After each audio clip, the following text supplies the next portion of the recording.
Okay, we're going to dive into a pretty fascinating question today, one that might just change how you see yourself. So, are you lazy or are you actually a genius? I mean, seriously, have you ever been there? You're just staring into space, lost in thought, and someone comes along and slaps that lazy label on you. It's super frustrating, right? But let's just flip that whole idea on its head for a second. What if that thing people call laziness isn't a flaw at all? What if it's really a sign that your brain is just wired for something much, much deeper? Let's unpack the psychology behind this. Okay, let's start with a classic, something that I'm betting hits pretty close to home for a lot of us, the state of our workspace. Be honest, is your desk a bit of a disaster zone? You know, piles of paper, pens scattered everywhere, maybe a few too many coffee mugs? It's a super common thing, but there's a lot more to it than just what you see on the surface. So psychology actually has a name for this. It's called selective organization. And the core idea here is really powerful. It's not about being messy. It's about being incredibly efficient with your mental energy. Your brain has basically just decided that organizing your physical desk is a way lower priority than organizing the massive critical ideas that are happening inside your head.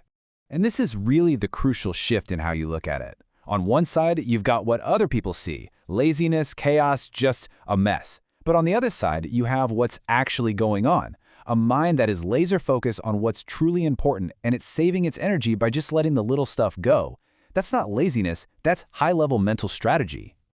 Now, this idea of efficiency, it goes way beyond your desk. Let's talk about the unique rhythm of a really curious mind, a way of engaging with the world that is, let's be real, often completely misunderstood.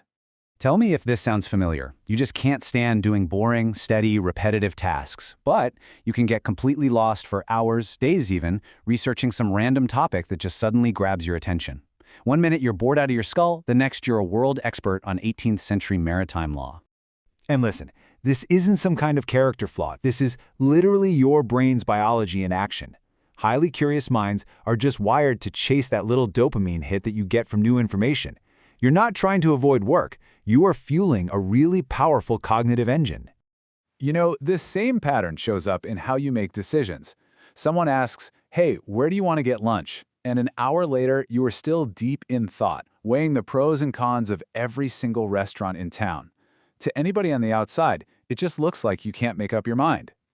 Well, what's really happening is a process called hyperconnectivity. It's this natural ability your brain has to look at a simple question and immediately spin up this complex web of possibilities and consequences and connections that, frankly, most people just completely miss. So, while somebody else just makes a simple, straight-line choice, your brain is running this incredibly complex process. It's analyzing, considering, exploring, and connecting all these different dots. You're not stuck. You're actually running a detailed simulation in your head to find the best possible outcome. Okay, now this brings us to a really, really important idea, especially in our culture that's so obsessed with hustle. We need to talk about the absolute necessity of doing nothing. You know that feeling, right? That deep, overwhelming need to just stop, sit down on the couch, and stare at the wall for a little while. It is not about being unproductive. It is a biological requirement. This process is called cognitive offloading, and here's the best way to think about it. Your hyperconnected brain is like a high-performance computer that's running complex programs all day long. It burns a ton of energy. That period of stillness, it isn't laziness. It's you putting the computer into sleep mode so it can cool down, reset, and perform even better later on. And this need for a recharge, it totally extends to our social lives. Let me ask you this. Does the idea of a party that's just filled with surface-level chatter make you feel tired before you even leave the house? I love this because it just gets right to the heart of it. It's not that you're antisocial. It's just that the conversations and the ideas happening inside your own head are often way more interesting and meaningful than the small talk that's happening around you. Solitude isn't emptiness. For you, it's a rich, stimulating environment. And the contrast here could not be clearer. This hustle mentality, it leads directly to high burnout, and it absolutely kills creativity. But when you embrace what we can call intelligent rest, when you prioritize real downtime, it actually makes you more creative and more resilient. Needing 8 hours of sleep isn't lazy, it's a strategic advantage. So let's bring all these different ideas together. It's time to start reframing these behaviors, not as weaknesses, but as real strengths that you need to protect. So let's just put it all together. That messy desk?